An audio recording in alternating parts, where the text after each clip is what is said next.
Deus está irado. Deus está irado com tanto pecado do ser humano. Deus está irado com tanto pecado dentro da igreja. A ira de Deus se revela do céu contra toda impiedade e injustiça dos seres humanos. Meus irmãos, haverá um dia em que Deus julgará cada obra. Haverá um dia em que Deus julgará cada pensamento, cada atitude, cada palavra. Ninguém escapará do juízo de Deus. Ninguém vai poder chegar naquele grande dia e falar que não ouviu sobre o Evangelho. Ninguém vai poder chegar naquele grande dia e falar que não conheceu a Deus. Todos estarão diante do tribunal santo de Deus e prestarão contas de suas vidas. Aquele que é fiel para julgar vivos e mortos. Como você se livrará do justo juízo de Deus? Qual é a sua esperança diante do justo juízo de Deus?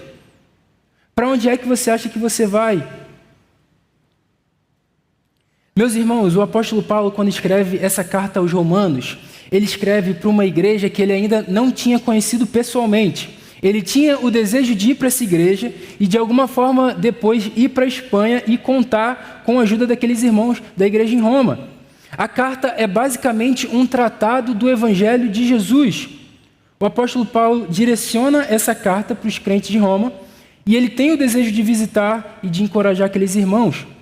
Quando a gente olha para o capítulo 1, Paulo faz uma apresentação de quem ele é e o desejo de visitar aqueles irmãos. E no versículo 16 a 17, ele diz basicamente o tema de toda a carta. Pois não me envergonho do Evangelho, porque é o poder de Deus para a salvação de todo aquele que crê, primeiro do judeu e também do grego, porque a justiça de Deus se revela no Evangelho de fé em fé, como está escrito, o justo viverá por fé. Esse é o tema de toda a carta, e ele vai destrinchar isso de uma forma maravilhosa. Logo em seguida, o apóstolo Paulo começa a falar da ira de Deus e da condição do ser humano, eu e você diante de Deus.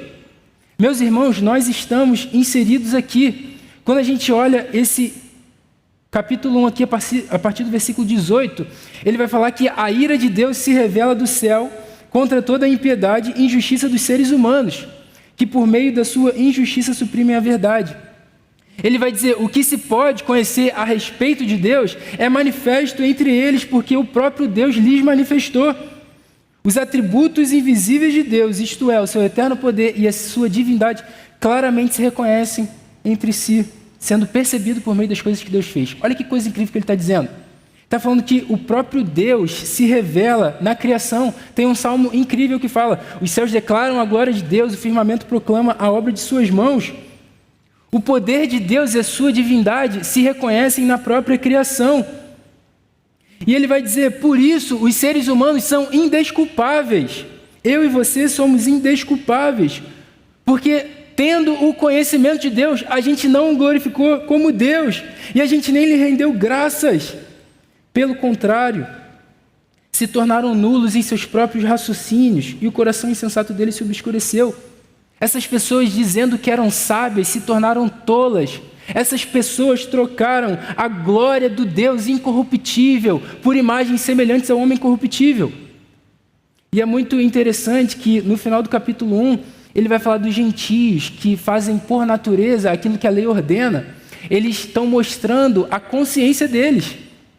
Que Deus se revela também na consciência. A gente vê isso na palavra de Deus, que Deus se revela em toda a criação, Deus se revela na consciência do ser humano, Deus se revela por meio das Escrituras e por meio do Filho. A gente pensa, né? Pô, mas e o índio que está lá, meu irmão, na tribo mais afastada, aquela pessoa que está lá na montanha do Alasca mais distante?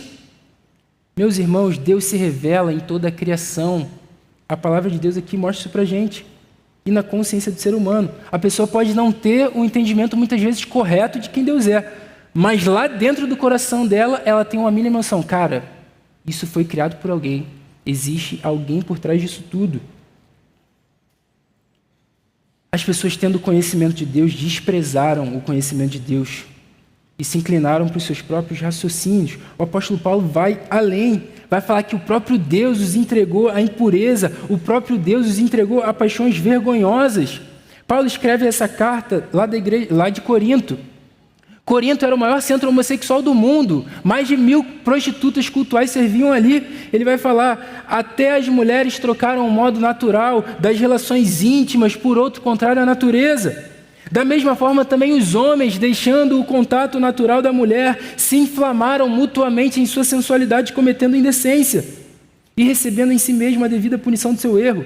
O apóstolo Paulo faz uma lista aqui de 21 pecados do próprio ser humano.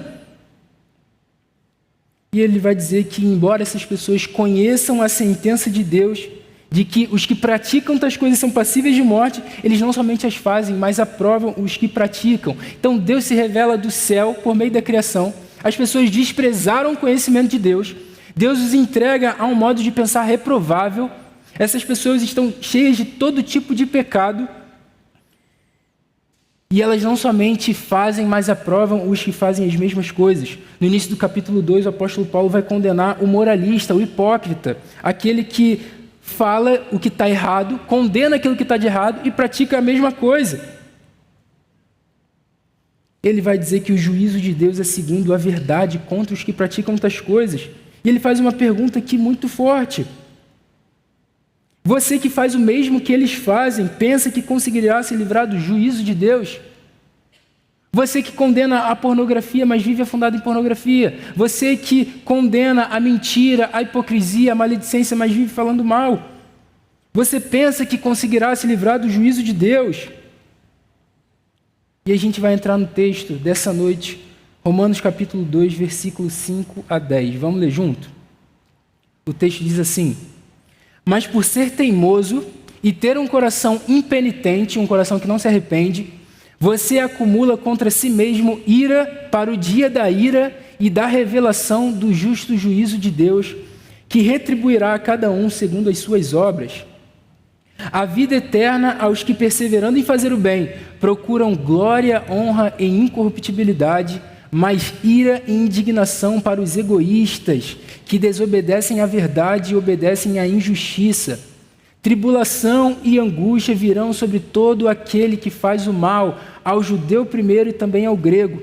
Mas haverá glória, honra e paz a todo aquele que pratica o bem, ao judeu primeiro e também ao grego. Amém. Algumas lições para a nossa vida. Primeira lição: ninguém escapará do juízo de Deus. Ninguém escapará do juízo de Deus. Nessa passagem aqui, meus irmãos, o apóstolo Paulo fala sobre o juízo de Deus. Um dia que está para vir sobre a humanidade e ninguém vai poder escapar. Seja branco, seja preto, seja gordo, seja magro, seja ateu, cristão, macumbeiro, espírita, católico, todo ser humano enfrentará o juízo de Deus. E o apóstolo Paulo fala de um dia que se aproxima, um dia que é aguardado, um dia que toda a Escritura aponta. E o próprio Deus vai julgar o procedimento e a conduta de cada pessoa. O apóstolo Paulo conclui aqui esse início da perversão do ser humano no capítulo 3. Ele vai falar que todos pecaram e estão destituídos da glória de Deus. Não há um justo, nenhum sequer, não há quem entenda, não há quem busque a Deus. Todos se desviaram e juntamente se tornaram inúteis. A humanidade está perdida, toda a humanidade é pecadora e será julgada nesse grande dia. E essa ira de Deus, que diz o versículo 18 aqui do capítulo 1, já está sendo revelada na criação. Um Deus que é justo, um Deus que é santo, tem desprazer do pecado do ser humano. E essa ira está sendo revelada do céu como uma evidência de que Deus não se agrada da conduta dos seres humanos. Meus irmãos queridos, muitos aqui provavelmente já conhecem a Deus. Muitos aqui provavelmente já professaram Jesus como Senhor e Salvador, já passaram pelo batismo. Mas a gente não sabe o dia de amanhã. A gente não tem o controle da nossa própria vida. Bebês morrem, crianças morrem, adultos morrem, idosos morrem. E a gente não sabe o que vai acontecer com a nossa vida amanhã. A vida é muito breve. E eu passei por uma situação muito parecida quando eu morava com meu pai. Minha mãe, uma mulher saudável, 47 anos, vivendo normal, comendo bem, não fumava, começa com um cansaço, uma tosse, e da noite para o dia ela recebe um diagnóstico de câncer no pulmão, já no estágio avançado, agressivo. Em 6 meses minha mãe faleceu. Quem diria que uma mulher saudável vivendo a sua vida normal, em 6 meses vai falecer. A vida é muito breve, meus irmãos. A vida é muito breve. A morte pode chegar para você a qualquer momento. Mais uma vez, Deus nos permite refletir nessas verdades e a gente tomar uma posição de não viver uma vida deixando essa realidade para depois. No verso 5, ele diz que esse dia ainda vai chegar, a gente não sabe. Essa ira que está sendo revelada é como se fosse apenas um anúncio desse grande dia. Apenas uma forma de fazer com que o pecador acorde, com que o pecador se arrependa, como se Deus estivesse dizendo para a humanidade que alguma coisa está errada. Será que vocês não percebem que vocês não podem se justificar? Será que vocês não percebem que todo o pecado de vocês vai matar vocês?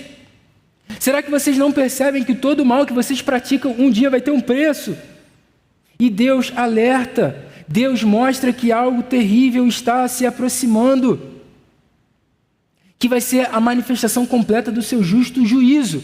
E ninguém vai poder dizer para Deus naquele grande dia: ah, Deus, você está sendo injusto. Ah, Deus, você está sendo brabo demais. Pega mais leve aí. Por que isso? Não poderia ser de outra forma. Me dá mais uma chance. Não, meus irmãos, naquele dia todo mundo vai calar a boca diante de Deus e ver com os próprios olhos o juízo dele sobre a humanidade. Deus é justo, Deus é santo, e esse dia mostrará isso. Todo aquele que é teimoso e não se arrepende, cada dia que passa está acumulando ira para o dia da ira. Deus dá sinais, Deus alerta. Todo aquele que não percebe isso e não se arrepende está acumulando ira para aquele grande dia. E Deus oculta esse dia porque Ele quer. Imagina se Deus vira e fala: meu Deus, eu vou voltar no dia 20 e tal, do ano tal, tal horário. O que ia ter de gente se arrependendo 5 minutos antes? O próprio Deus oculta para que a gente vigie. Ele oculta para mostrar que Ele é soberano sobre a criação. Jesus vai dizer uma parábola parecida. Ele vai falar: se o dono da casa soubesse que horas viria o ladrão, ele ficaria vigiando naquele momento. Mas como ele não sabe o dia nem a hora, ele vigia todo o tempo. Assim deve ser com a nossa vida, meus irmãos. E como que vai ser aquele grande dia? Naquele dia diz a Bíblia que o Senhor Jesus voltará em grande glória, não mais como o cordeiro que se humilhou. Ele vai voltar como Rei dos Reis e Senhor dos Senhores, como justo juiz. A Ele foi dado o poder de julgar. Todo aquele que nele crê não é mais condenado, mas ai daqueles que não creem, serão condenados.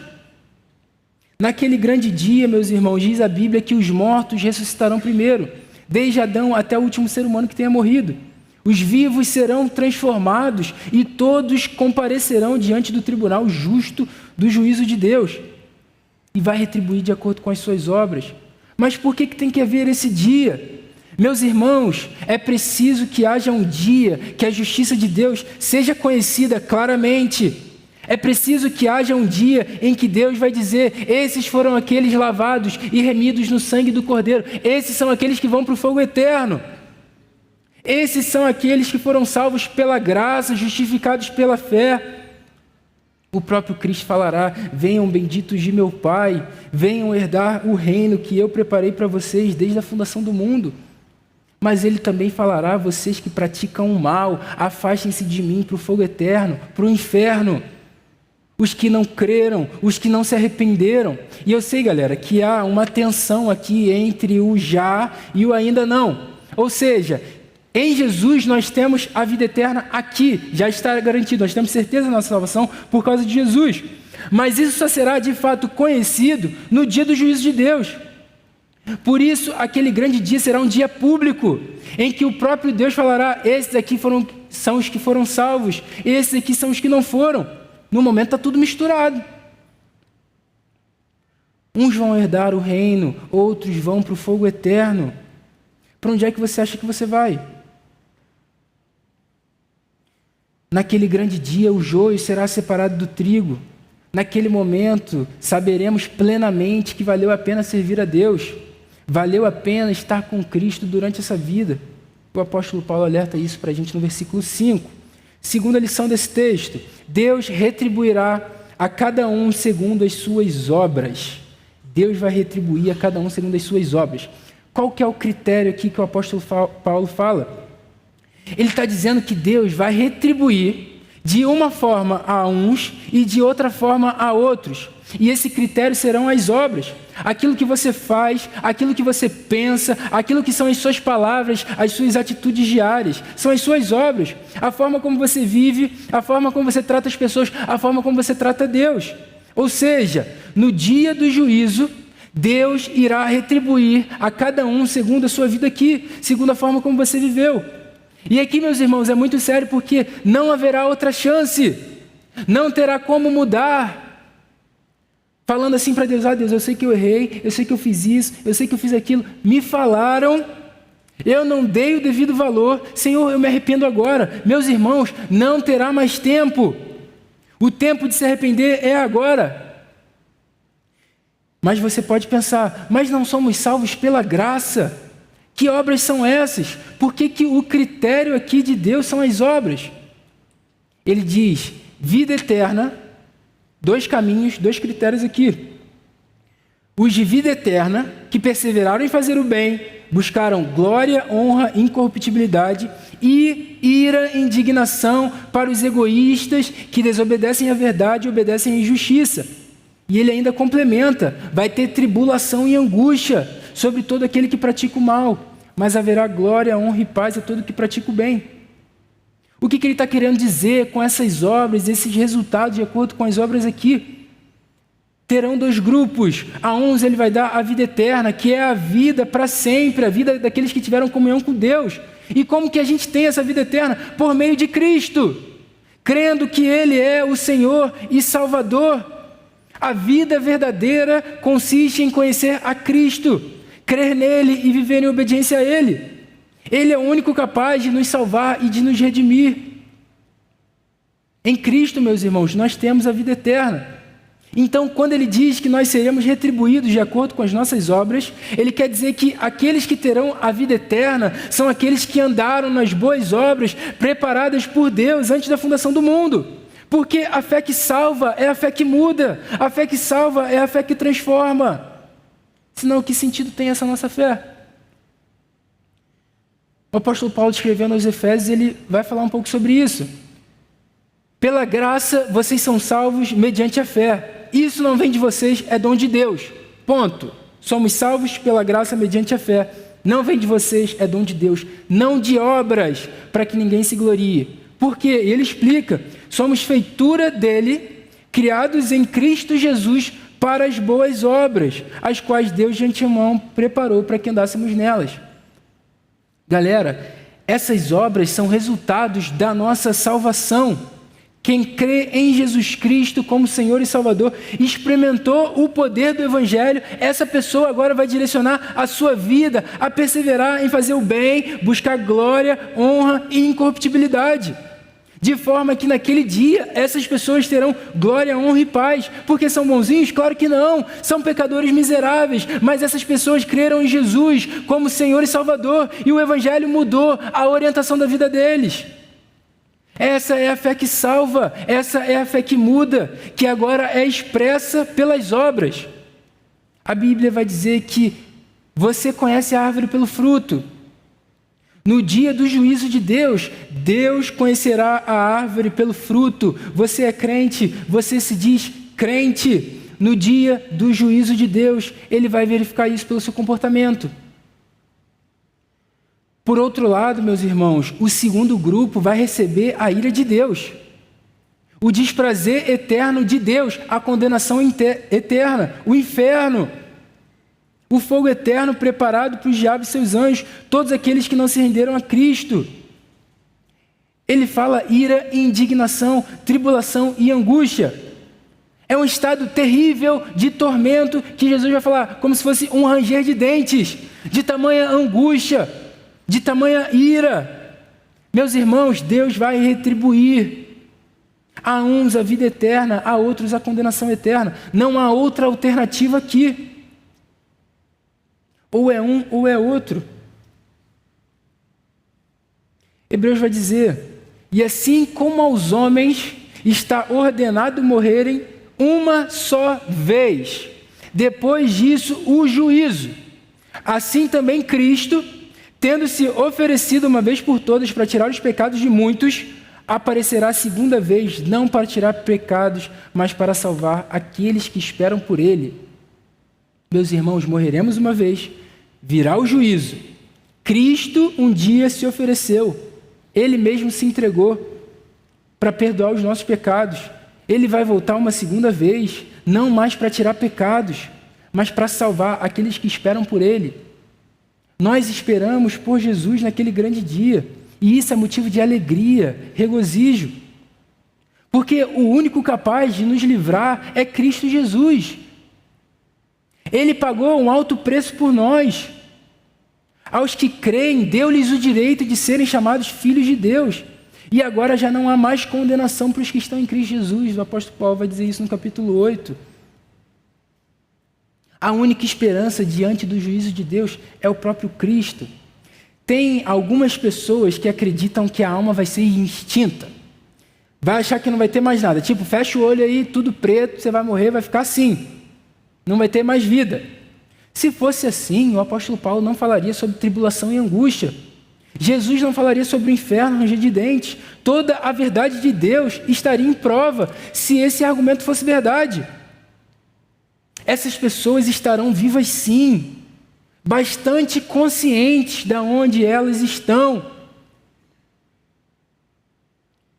Tem um outro pensamento que eu já ouvi, é que tem pessoas que acham que a salvação é para todas as pessoas. Todos serão salvos naquele grande dia. Não é assim. Esse texto deixa bem claro para a gente. Haverão dois grupos, dois resultados: vida eterna, condenação eterna. Por isso, meus irmãos queridos, a importância da gente dar valor ao Evangelho, a importância da gente reagir à mensagem do Evangelho hoje mesmo, a importância da gente se preocupar com o estado da nossa alma diante de Deus. Hoje você tem a oportunidade. A bondade de Deus se revela sobre a sua vida mais uma vez. Você está aqui, isso é uma prova viva disso. Hoje você pode se arrepender. Hoje você pode tomar uma decisão. Naquele dia serão resultados irreversíveis. Irreversíveis. Essa é a coisa mais séria da sua vida. Essa é a coisa mais séria da minha vida. Em vez da gente se preocupar com quem a gente vai namorar, casar, trabalhar, ou quanto de dinheiro a gente vai ganhar, se preocupe com o estado da sua vida diante de Deus. Pode pensar assim nessas coisas, investir nessas coisas sim, mas nada disso terá valor algum no dia do juízo de Deus. E você pode perceber que você correu toda a sua vida atrás de coisas que nada valerão diante do juízo de Deus. O que realmente valerá é se Jesus te conhece ou não.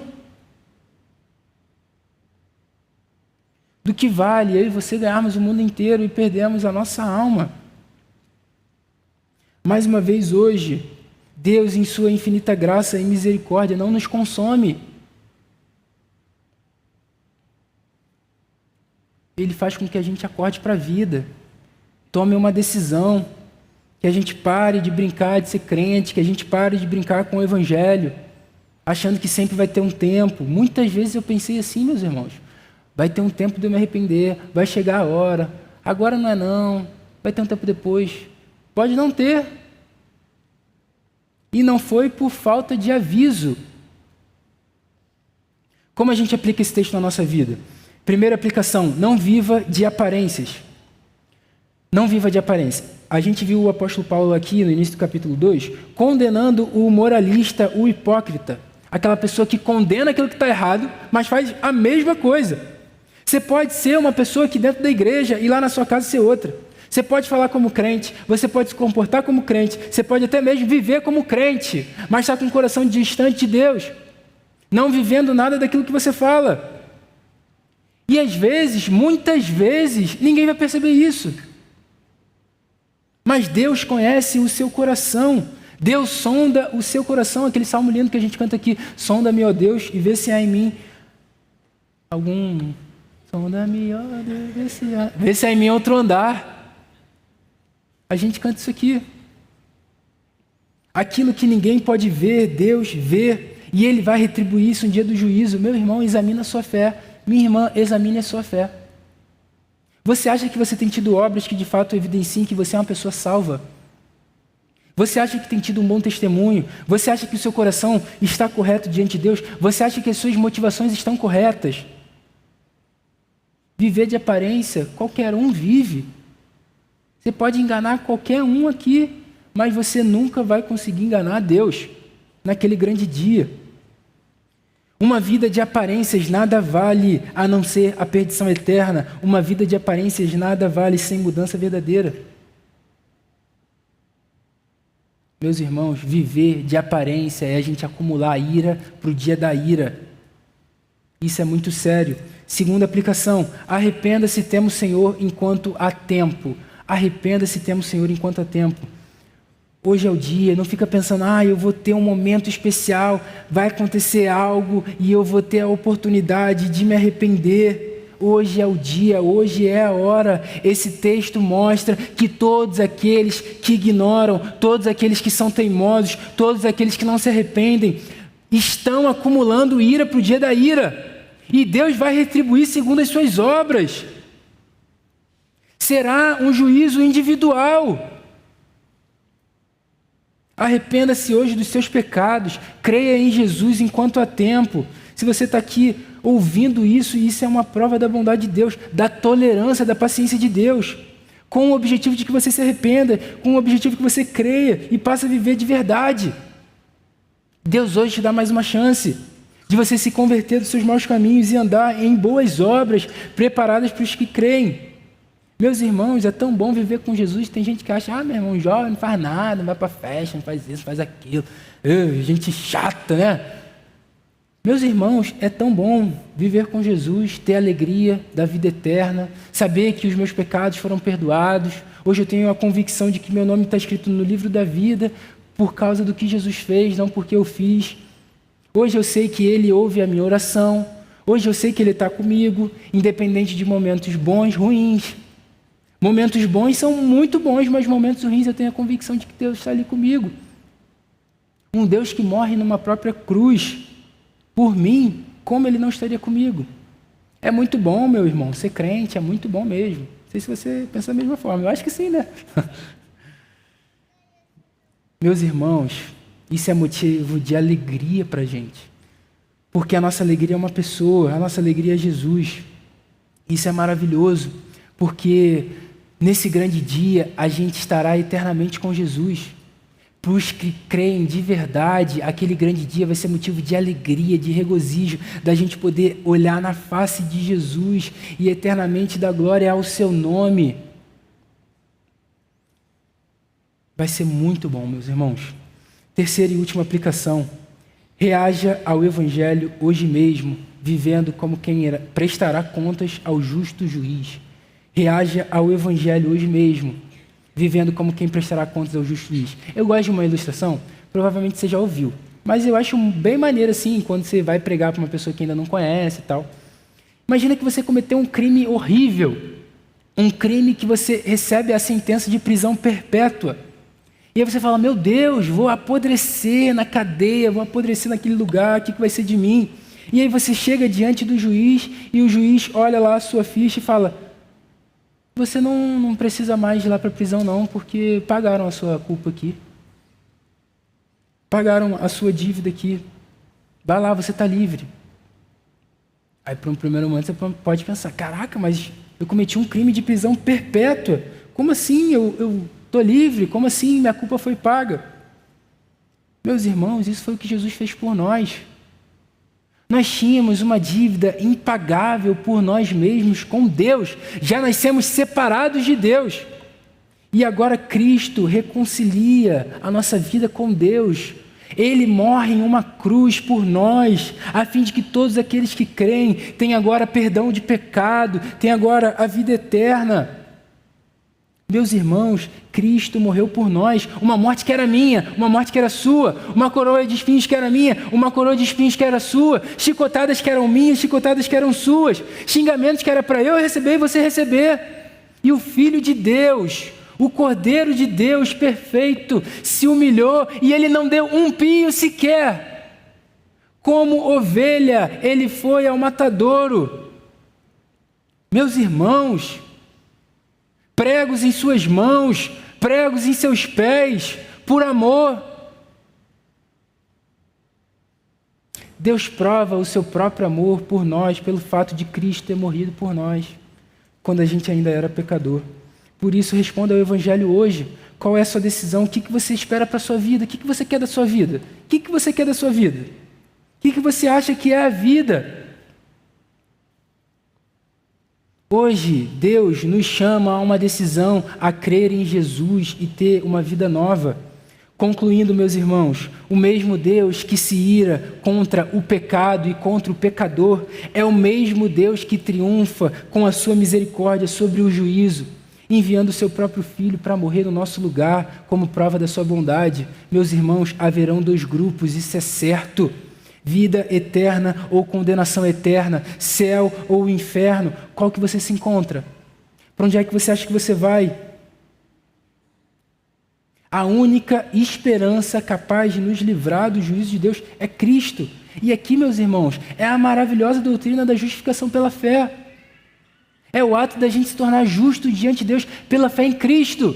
E agora, de uma forma maravilhosa, a justiça de Cristo está imputada a nós, de forma que quando Deus olha para a minha vida e para a sua vida, Ele vê o próprio Cristo. E aí você vai chegar naquele grande dia e Deus vai ver lá a sua ficha e vai falar: esse aqui foi justificado pela fé, esse aqui não é mais condenado. Meus irmãos, isso é motivo de alegria, da gente se deslumbrar com Jesus. Será um dos maiores prazeres da caminhada cristã chegar naquele grande dia e poder olhar na face de Jesus e saber o destino da sua vida e ouvir do Cordeiro: venham benditos de meu Pai, venham herdar o reino que eu preparei para vocês antes da fundação do mundo. Por isso hoje responda ao Evangelho, viva como quem prestará contas ao justo juiz. Aos que ainda não creram, hoje é um convite para que você se arrependa e creia em Jesus, porque amanhã pode ser tarde demais. E aos que creem, meus irmãos, esperamos a salvação eterna. Será um dia de alegria e regozijo. Não vai haver mais morte, nem dor, nem pecado. E o Cordeiro enxugará dos nossos olhos toda lágrima e viveremos eternamente na presença de Jesus. Isso é a melhor notícia da nossa vida. Amém? Vamos orar. Senhor, obrigado pela Tua palavra, santa e bendita, Senhor. Obrigado porque o Senhor se importa com nós. A gente lê essa palavra, a gente fica admirado, a gente fica perplexo, Senhor. A gente vê como prova da sua bondade que o Senhor, de fato, morreu por nós, ressuscitou, está vivo e a gente vai viver para sempre, Senhor. A gente sabe que nesse momento é o Teu Espírito Santo quem aplica essa palavra no coração. Então, por favor, Espírito Santo, tenha liberdade aqui no nosso meio, fala com a gente, muda os nossos corações, muda as nossas vidas, Senhor. Se alguém aqui que ainda não creu, se alguém aqui ainda está em dúvida, Senhor, fala com essa pessoa de uma forma especial, de uma forma individual. Jesus é a salvação da nossa vida, é a coisa mais importante que a gente poderia se preocupar. Que esse sábado, esse culto, esses louvores, essa pregação não sejam jogadas ao vento, Senhor, mas que entre no nosso coração como vida e gere transformação ao ponto de agora as nossas obras te glorificarem e a gente chegar naquele grande dia convictos de que viveremos eternamente contigo, Senhor. Faz essa obra no nosso coração, em nome de Jesus. Amém.